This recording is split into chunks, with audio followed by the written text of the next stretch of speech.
बाज़ अल्फाज हकीकत से कितने करीब होते हैं, इसका अंदाज़ा इस तहरीर को पढ़ के हुआ।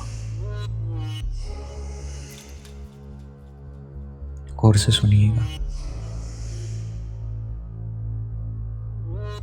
मैं 21वीं सदी का इंसान हूं। मेरा नाम अक्ल कुल है।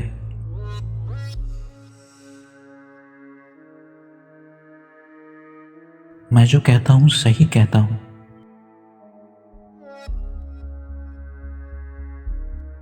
जो तुम कहते हो गलत कहते हो।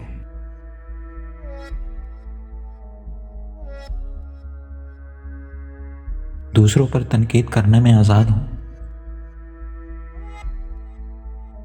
लेकिन अपनी ही सोच का गुलाम हूं। मैं माहिर हूं किरदार कुशी का, मगर अपनी किरदार साजी में नाकाम हूं।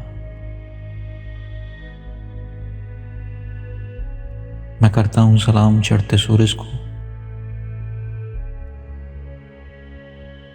खास से जी हजूरी आम से बदकलाम हूं।